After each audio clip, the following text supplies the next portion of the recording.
गं गणपते नमः। दुर्गा सप्तशती 12वां अध्याय। ओम सर्वमंगल मांगल्ये शिवे सर्वार्थ साधिके शरण्ये त्र्यंबके गौरी नारायणी नमोस्तुते। देवी चरित्रों के पाठ का महात्म्य। इस अध्याय का पाठ करते समय देवी भगवती का इस प्रकार ध्यान करना चाहिए। मैं 3 नेत्रों वाली दुर्गा देवी का ध्यान करती हूँ। उनके श्रीअंगों की प्रभा बिजली के समान है। वे सिंह के कंधे पर बैठी हुई भयंकर प्रतीत होती हैं। हाथों में तलवार और ढाल लिए अनेक कन्याएं उनकी सेवा में खड़ी हैं। वे अपने हाथों में चक्र, गदा, तलवार, ढाल, बाण, धनुष, पाश और तर्जनी मुद्रा धारण किए हुए हैं। उनका स्वरूप अग्निमय है तथा वे माथे पर चंद्रमा का मुकुट धारण करती हैं। देवी ने कहा, देवताओं, जो एकाग्रचित्त होकर प्रतिदिन इन स्तुतियों से मेरा स्तवन करेगा, उसकी सारी बाधा मैं निश्चय ही दूर कर दूंगी। जो मधु कैटभ का नाश, महिषासुर का वध तथा शुंभ निशुंभ के संहार के प्रसंग का पाठ करेंगे तथा अष्टमी, चतुर्दशी और नवमी को भी एकाग्रचित्त हो भक्ति पूर्वक मेरे उत्तम महात्म्य का श्रवण करेंगे, उन्हें कोई पाप नहीं छू सकेगा। उन पर पाप जनित आपत्तियां भी नहीं आएंगी। उनके घर में कभी दरिद्रता नहीं होगी तथा उनको कभी प्रेमी जनों के विछोह का कष्ट भी नहीं भोगना पड़ेगा। इतना ही नहीं, उन्हें शत्रु से, लुटेरों से, राजा से, शस्त्र से, अग्नि से तथा जल की राशि से भी कभी भय नहीं होगा। इसलिए सबको एकाग्रचित्त होकर भक्ति पूर्वक मेरे इस महात्म्य को सदा पढ़ना या सुनना चाहिए। यह परम कल्याणकारक है। मेरा महात्म्य महामारी जनित समस्त उपद्रवों तथा आध्यात्मिक आदि तीनों प्रकार के उत्पातों को शांत करने वाला है। मेरे जिस मंदिर में प्रतिदिन विधि पूर्वक मेरे इस महात्म्य का पाठ किया जाता है, उस स्थान को मैं कभी नहीं छोड़ती। वहाँ सदा ही मेरा सन्निधान बना रहता है। बलिदान, पूजा, होम तथा महोत्सव के अवसरों पर मेरे इस चरित्र का पूरा पाठ और श्रवण करना चाहिए। ऐसा करने पर मनुष्य विधि को जानकर या बिना जाने भी मेरे लिए जो बलि, पूजा या होम आदि करेगा, उसे मैं बड़ी प्रसन्नता के साथ ग्रहण करूंगी। शरत काल में जो वार्षिक महापूजा की जाती है, उस अवसर पर जो मेरे इस महात्म्य को भक्ति पूर्वक सुनेगा, वह मनुष्य मेरे प्रसाद से सब बाधाओं से मुक्त तथा धन धान्य एवं पुत्र से संपन्न होगा। इसमें तनिक भी संदेह नहीं है।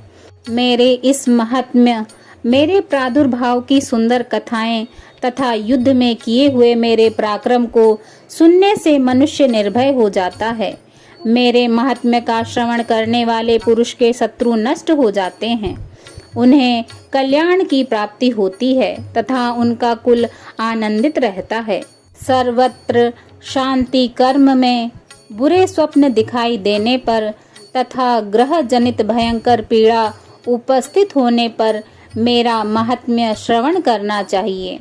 इससे सब विघ्न तथा भयंकर ग्रह पीड़ाएं शांत हो जाती हैं और मनुष्यों द्वारा देखा हुआ दुःस्वप्न शुभ स्वप्न में परिवर्तित हो जाता है। बाल ग्रहों से आक्रांत हुए बालकों के लिए यह महात्म्य शांति कारक है तथा मनुष्यों के संगठन में फूट हो जाने पर यह अच्छी प्रकार मित्रता कराने वाला होता है। यह महात्म्य समस्त दुराचारियों के बल का नाश कराने वाला है। इसके पाठ मात्र से राक्षसों, भूतों और पिशाचों का नाश हो जाता है। मेरा यह सब महात्म्य मेरे समीप्य की प्राप्ति कराने वाला है। पशु, पुष्प, अर्घ्य, धूप, दीप, गंध आदि उत्तम सामग्रियों द्वारा पूजन करने से ब्राह्मणों को भोजन कराने से, होम करने से, प्रतिदिन अभिषेक करने से, नाना प्रकार के अन्य भोगों का अर्पण करने से तथा दान देने आदि से 1 वर्ष तक जो मेरी आराधना की जाती है और उससे मुझे जितनी प्रसन्नता होती है उतनी प्रसन्नता मेरे इस उत्तम चरित्र का एक बार श्रवण करने मात्र से हो जाती है। यह महात्म्य श्रवण करने पर पापों को हर लेता है और आरोग्य प्रदान करता है। मेरे प्रादुर्भाव का कीर्तन समस्त भूतों से रक्षा करता है तथा मेरा युद्ध विषयक चरित्र दुष्ट दैत्यों का संहार करने वाला है। इसके श्रवण करने पर मनुष्यों को शत्रु का भय नहीं रहता। देवताओं, तुमने और ब्रह्म ऋषियों ने जो मेरी स्तुतियां की हैं तथा ब्रह्मा जी ने जो स्तुतियां की हैं वे सभी कल्याणमयी बुद्धि प्रदान करती हैं। वन में, सूने मार्ग में अथवा दवानल से घिरे जाने पर, निर्जन स्थान में, लुटेरों के दाव में पड़ जाने पर या शत्रुओं से पकड़े जाने पर अथवा जंगल में सिंह, व्याघ्र या जंगली हाथियों के पीछा करने पर, कुपित राजा के आदेश से वध या बंधन के स्थान में ले जाने पर अथवा महासागर में नाव पर बैठने के बाद भारी तूफान से नाव के डगमग होने पर और अत्यंत भयंकर युद्ध में शस्त्रों का प्रहार होने पर अथवा वेदना से पीड़ित होने पर, किंबहुना सभी भयानक बाधाओं के उपस्थित होने पर जो मेरे इस चरित्र का स्मरण करता है वह मनुष्य संकट से मुक्त हो जाता है। मेरे प्रभाव से सिंह आदि हिंसक जंतु नष्ट हो जाते हैं तथा लुटेरे और शत्रु भी मेरे चरित्र का स्मरण करने वाले पुरुष से दूर भागते हैं। ऋषि कहते हैं, यूं कहकर प्रचंड पराक्रम वाली भगवती चंडिका सब देवताओं के देखते देखते वहीं अंतर्ध्यान हो गई। फिर समस्त देवता भी शत्रुओं के मारे जाने से निर्भय हो पहले की भांति यज्ञ भाग का उपभोग करते हुए अपने अपने अधिकार का पालन करने लगे। संसार का विध्वंस करने वाले महाभयंकर अतुल पराक्रमी देवशत्रु शुंभ तथा महाबली निशुंभ के युद्ध में देवी द्वारा मारे जाने पर शेष दैत्य पाताल लोक में चले आए। राजन, इस प्रकार भगवती अंबिका देवी नित्य होती हुई भी पुनः पुनः प्रकट होकर जगत की रक्षा करती हैं। वे ही इस विश्व को मोहित करती हैं। वे ही जगत को जन्म देती तथा वे ही प्रार्थना करने पर संतुष्ट हो विज्ञान एवं समृद्धि प्रदान करती हैं। राजन, महाप्रलय के समय महामारी का स्वरूप धारण करने वाली वे महाकाली ही इस समस्त ब्रह्मांड में व्याप्त हैं। वे ही समय समय पर महामारी होती और वे ही स्वयं अजन्मा होती हुई भी सृष्टि के रूप में प्रकट होती हैं। वे सनातनी देवी ही समयानुसार संपूर्ण भूतों की रक्षा करती हैं।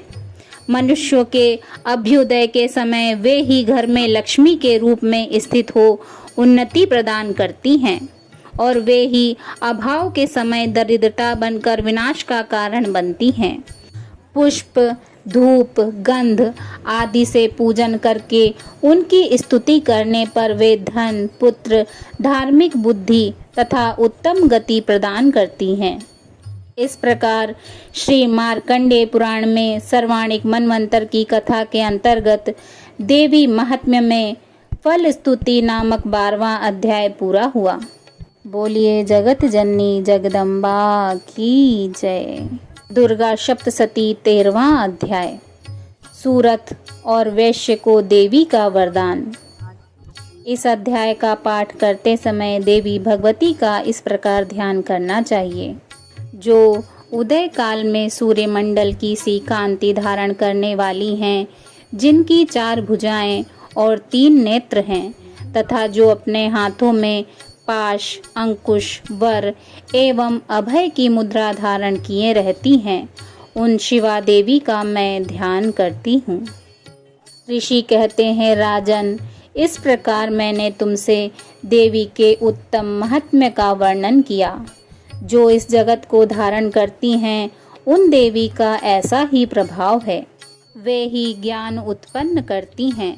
भगवान विष्णु की माया स्वरूपा उन भगवती के द्वारा ही तुम ये वैश्य तथा अन्य विवेकी जन मोहित होते हैं, मोहित हुए हैं तथा आगे भी मोहित होंगे।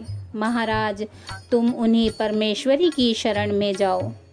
आराधना करने पर वे ही मनुष्यों को भोग, स्वर्ग तथा मोक्ष प्रदान करती हैं। मार्कंडेय जी कहते हैं, क्रोष्टुकी जी, मेधा मुनि के ये वचन सुनकर राजा सूरथ ने उत्तम व्रत का पालन करने वाले उन महाभाग महर्षि को प्रणाम किया। वे अत्यंत ममता और राज्य अपहरण से बहुत खिन्न हो चुके थे। महामुने इसलिए विरक्त होकर वे राजा तथा वैश्य तत्काल तपस्या को चले गए और वे जगदम्बा के दर्शन के लिए नदी के तट पर रहकर तपस्या करने लगे। वे वैश्य उत्तम देवी सूक्त का जप करते हुए तपस्या में प्रवृत्त हुए। वे दोनों नदी के तट पर देवी की मिट्टी की मूर्ति बनाकर पुष्प, धूप और हवन आदि के द्वारा उनकी आराधना करने लगे। उन्होंने पहले तो आहार को धीरे धीरे कम किया, फिर बिल्कुल निराहार रहकर देवी में ही मन लगाए एकाग्रता पूर्वक उनका चिंतन आरंभ किया। वे दोनों अपने शरीर के रक्त से प्रोक्षित बलि देते हुए लगातार 3 वर्ष तक संयम पूर्वक आराधना करते रहे। इस पर प्रसन्न होकर जगत को धारण करने वाली चंडिका देवी ने प्रत्यक्ष दर्शन देकर कहा। देवी ने कहा, राजन तथा अपने कुल को आनंदित करने वाले वैश्य, तुम लोग जिस वस्तु की अभिलाषा रखते हो वह मुझसे मांगो, मैं संतुष्ट हूँ, अतः तुम्हें वह सब कुछ दूंगी। मार्कंडेय जी कहते हैं, तब राजा ने दूसरे जन्म में नष्ट न होने वाला राज्य मांगा तथा इस जन्म में भी शत्रुओं की सेना को बलपूर्वक नष्ट करके पुनः अपना राज्य प्राप्त कर लेने का वरदान मांगा। वैश्य का चित्त संसार की ओर से खिन्न एवं विरक्त हो चुका था और वे बड़े बुद्धिमान थे, अतः उस समय उन्होंने तो ममता और अहंता रूप आसक्ति का नाश करने वाला ज्ञान मांगा। देवी ने कहा, राजन, तुम थोड़े ही दिनों में शत्रुओं को मारकर अपना राज्य प्राप्त कर लोगे। अब वहाँ तुम्हारा राज्य स्थिर रहेगा। फिर मृत्यु के पश्चात तुम भगवान सूर्य के अंश से जन्म लेकर इस पृथ्वी पर सर्वाणिक मनु के नाम से विख्यात होगे। वैश्यवर्य, तुमने भी जिस वर को मुझसे प्राप्त करने की इच्छा की है उसे देती हूँ। तुम्हें मोक्ष के लिए ज्ञान प्राप्त होगा। मार्कंडेय जी कहते हैं, इस प्रकार उन दोनों को मनोवांछित वरदान देकर तथा उनके द्वारा भक्ति पूर्वक अपनी स्तुति सुनकर देवी अंबिका तत्काल अंतर्ध्यान हो गईं। इस तरह देवी से वरदान पाकर क्षत्रियों में श्रेष्ठ सूरथ सूर्य से जन्म ले सर्वाणिक नामक मनु होंगे। इस प्रकार श्री मार्कंडेय पुराण में सर्वाणिक मनवंतर की कथा के अंतर्गत देवी महात्म्य में सूरथ और वैश्य को वरदान नामक 13वां अध्याय पूरा हुआ। प्रेम से बोलिए जय माता की।